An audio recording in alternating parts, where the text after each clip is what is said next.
আসসালামু আলাইকুম। আজ আপনাদের সাথে শেয়ার করব বাঁশকরল রেসিপি। আমি চিংড়ি মাছ দিয়ে বাঁশকরলের এই রেসিপিটা করব। পুষ্টিগুণে ভরপুর এই বাঁশকরল দক্ষিণ এশিয়ার একটি জনপ্রিয় খাবার। তাছাড়া আমাদের দেশে পাহাড়ি অঞ্চলে বিশেষ করে উপজাতিদের মধ্যে এই খাবারটি খাওয়ার প্রচলন অনেক বেশি। আপনারা হয়তোবা উপজাতিদের বাঁশকরল রান্নার বিভিন্ন রেসিপি দেখে থাকবেন। তবে আমি আজ এই রেসিপিটি করব আমরা সচরাচর যেভাবে বিভিন্ন খাবার রান্না করে থাকি সেই স্টাইলে, অর্থাৎ সম্পূর্ণ বাঙালি স্টাইলে। তাছাড়া বাঁশকরল কিভাবে সংগ্রহ করলাম, সেটাকে রান্নার জন্য কিভাবে প্রস্তুত করলাম, আর এটা খেতে কেমন হলো সেটাও আপনাদের জানাবো। আশা করি না টেনে সম্পূর্ণ ভিডিওটি দেখবেন।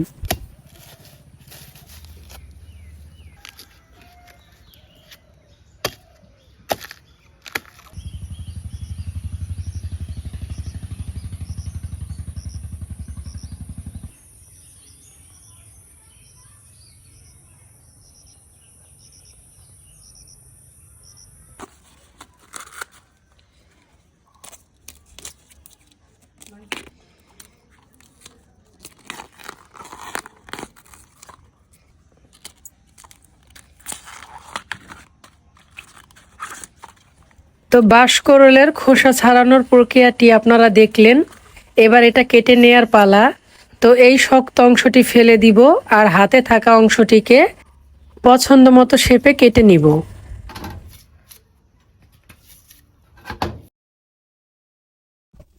দেখুন, এটা অনেক নরম এবং কচকচে।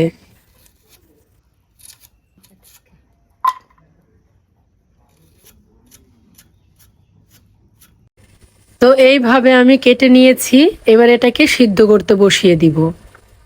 সিদ্ধ করে এর থেকে যে পানিটা বের হবে সেটা ফেলে দিব। এদিকে চিংড়ি মাছটাকে কেটে ধুয়ে পরিষ্কার করে নিব। কড়াইতে হাফ কাপ পরিমাণ তেল দিয়েছি। এবার চিংড়ি মাছগুলোকে হালকা করে ভেজে তুলে রাখবো।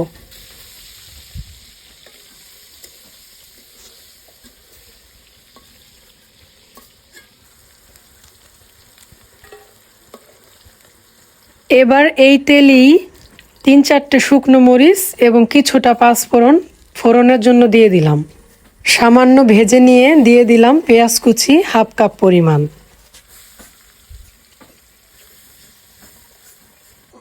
বাদামি কালার হয়ে আসলে এর মধ্যে 1 টেবিল চামচ রসুন বাটা অ্যাড করে দিব। এটাকে কিছুক্ষণ ভেজে নিয়ে এর মধ্যে লবণ দিয়ে দিচ্ছি স্বাদ মতো। আরও কিছুক্ষণ ভেজে নিয়ে তারপর আদা বাটা অ্যাড করে দিব। আদা বাটা দিচ্ছি হাফ টেবিল চামচ পরিমাণ। এবার একটু পানি দিয়ে দিচ্ছি। এরপর অ্যাড করে দিব গুঁড়া মশলা। দিচ্ছি হলুদ গুঁড়া 1 চামচ, মরিচের গুঁড়া 1 চামচ। এবার এটাকে ভাজতে থাকবো যতক্ষণ না তেল উপরে উঠে আসে।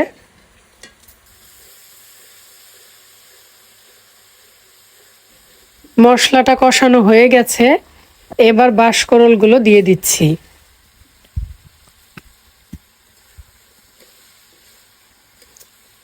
এটাকে কিছুক্ষণ নাড়াচাড়া করে মশলার সাথে কষিয়ে নিতে হবে। এই সময়ে কাঁচামরিচের ফালিগুলো দিয়ে দিলাম।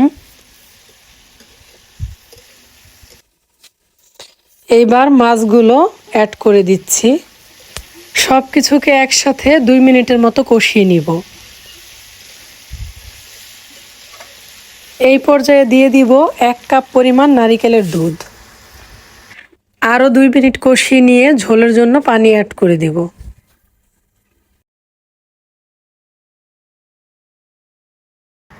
পানি দিয়ে দিচ্ছি 1 কাপ পরিমাণ। দিব 1 চা চামচ পরিমাণ জিরার গুঁড়া, 1 চা চামচ পরিমাণ ধনিয়ার গুঁড়া।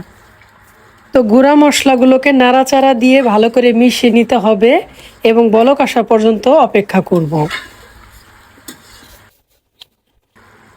এবার গরম মশলা দিয়ে দিব 2টি করে এলাচ, 2 টুকরো দারুচিনি আর 2-3টা লবঙ্গ।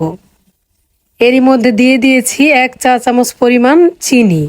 শরীরে কোলেস্টেরল এর মাত্রা কমানোর জন্য এই বাঁশকরল নাকি খুবই উপযোগী। তাছাড়া এটি হাঁপানি ডায়াবেটিস, হৃদরোগ এবং বন্ধ্যাত্ব দূরীকরণেও গুরুত্বপূর্ণ ভূমিকা পালন করে। রান্নাটি হয়ে গেছে, এই পর্যায়ে আমি এটাকে চুলা থেকে নামিয়ে নিব। আমি এই বাঁশকুড়ুল প্রথমবার রান্না করলাম এবং খেলাম। এটি খেতে সত্যি অসাধারণ। আপনারা একটিবার রান্না করে খেয়েই দেখুন, আমার সাথে একমত হতে বাধ্য হবেন। আশা করি এই পুরো ভিডিওটি আপনাদের অনেক অনেক ভালো লেগেছে। সবাই ভালো থাকবেন। আসসালামু আলাইকুম।